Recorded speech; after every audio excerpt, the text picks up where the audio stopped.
नमस्कार दोस्तों। मैं नवीन कुमार अपने चैनल लैंग्वेज ऑफ प्लैनेट्स में आपका स्वागत करता हूं। दोस्तों,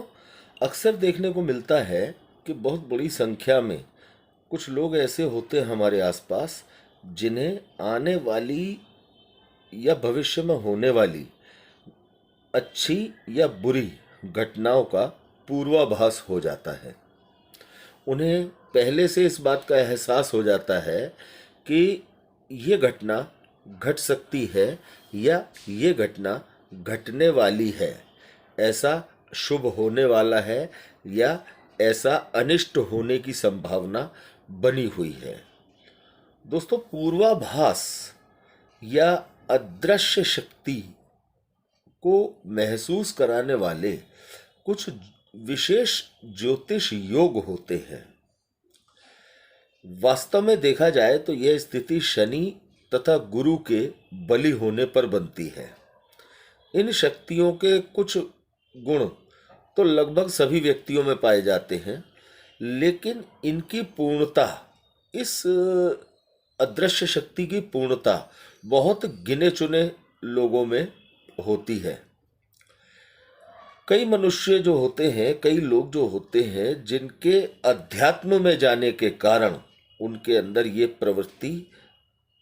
बहुत बली हो जाती है। किसी भी चीज का पूर्वाभास उनको बहुत अच्छे से होने लगता है और अध्यात्म में जाने के कुछ ही दिनों बाद वो सांसारिक सुखों से अलग होकर और अपनी साधनाओं को जागृत करने, साधनाएं करने और अपने इष्ट की सेवा करने में लग जाते हैं। तो इसकी कृपा, इस साधना की कृपा से या इष्ट की कृपा से उन्हें इस चीज़ का एहसास बहुत ज़्यादा होने लगता है, या ये कहा जाए कि उन्हें एक अदृश्य शक्ति, जिसे पूर्वाभास कहते हैं, की प्राप्ति होती अक्सर देखी जाती है। लेकिन बहुत से लोगों की जन्म पत्रिका के अनुसार जब शनि या अष्टमेश या कुछ ऐसे ग्रहों की दशाएं आती हैं जिनका अष्टम भाव से संबंध होता है, तो ऐसे लोगों को इन ग्रह दशाओं के दौरान पूर्वाभास का ज़्यादा एहसास होने लगता है, स्पष्ट पूर्वाभास होने लगता है। जब शनि अथवा इन शक्तियों के कारक ग्रह अष्टम भाव या अष्टम भाव से त्रिकोण भावों में गोचर करते हैं, तो जातक इन चीजों को, इन शक्तियों को बड़ी आसानी से महसूस कर सकता है। तो दोस्तों, कौन से हैं वो ज्योतिष योग जिन योगों को हम जन्म कुंडली के अंदर देखें तो स्पष्ट तौर पर पता लगता है कि सामने वाले व्यक्ति को पूर्वाभास की शक्ति कैसे प्राप्त है। तो दोस्तों, आज हम बात करते हैं ज्योतिष के उन 11 योगों के बारे में जिन योगों की वजह से जातक के अंदर इस अदृश्य शक्ति की पूर्णता होती है, अर्थात जातक के अंदर पूर्वानुमान या पूर्वाभास किसी भी अच्छी या बुरी घटना को लेकर के उसको पहले से एहसास हो जाता है कि ऐसा होने वाला है। यदि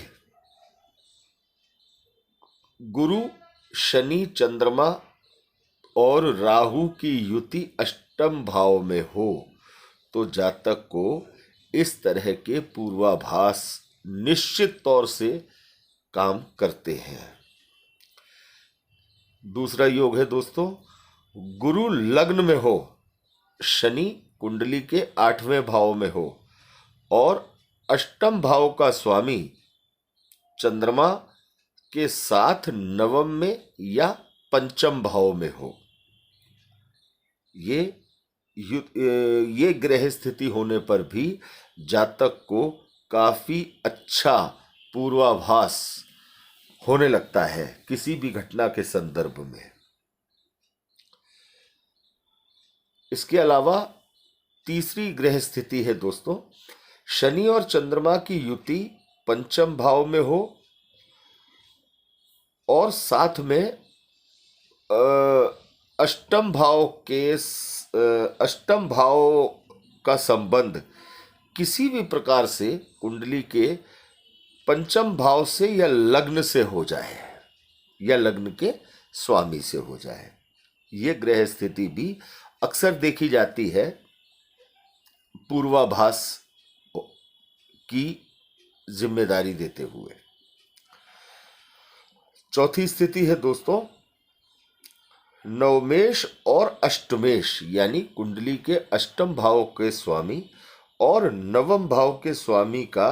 राशि परिवर्तन आपस में हो जाए और लग्नेश का किसी भी प्रकार से संबंध शनि के साथ हो। ये एक बहुत बड़ी स्थिति है जो पूर्वाभास की शक्ति प्रदान करती है। इसके अलावा अगली स्थिति है दोस्तों राहु और चंद्रमा की युति कुंडली के अष्टम भाव में हो और गुरु और शनि का संबंध त्रिकोण भावों से हो, अर्थात कुंडली का पंचम भाव और नवम भाव गुरु और शनि से संबंध रखता हो और अष्टम भाव में चंद्रमा और राहु की युति हो, तो इस तरह का पूर्वाभास शुभ अशुभ घटना का काफी अच्छी तरह से जातक को होता है। अगली स्थिति दोस्तों लग्नेश पंचमेश और नवमेश, अर्थात जातक के लग्न का स्वामी, कुंडली के पंचम स्थान का स्वामी और कुंडली के नवम भाव का स्वामी अगर कुंडली के आठवें भाव में है और आठवें भाव का स्वामी कुंडली में बली है, पावरफुल है, तो जातक को पूर्वाभास की शक्ति प्राप्त निश्चित तौर से होती है।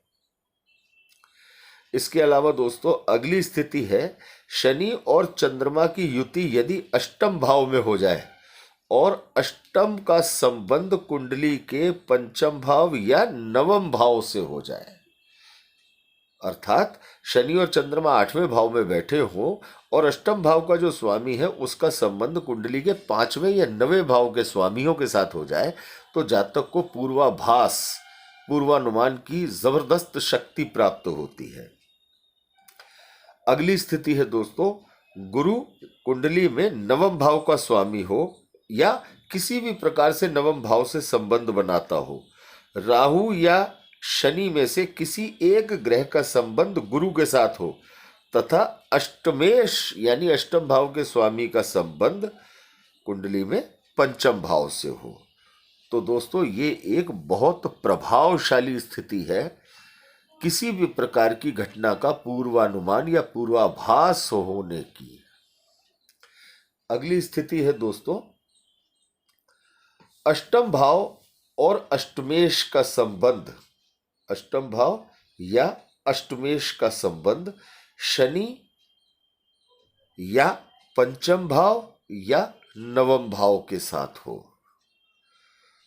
तो दोस्तों ये कुछ ग्रह स्थितियां ऐसी हैं जो जातक के अंदर बहुत पावरफुल स्थिति में पूर्वाभास की शक्ति को पैदा करती हैं। जातक अच्छी या बुरी जो भी भविष्य में घटना होने वाली है उसको लेकर पहले से अनुमान लगा लेता है कि इस तरह की घटना घटने वाली है और वो खुद भी सचेत हो जाता है और लोगों को भी वो सचेत करता है।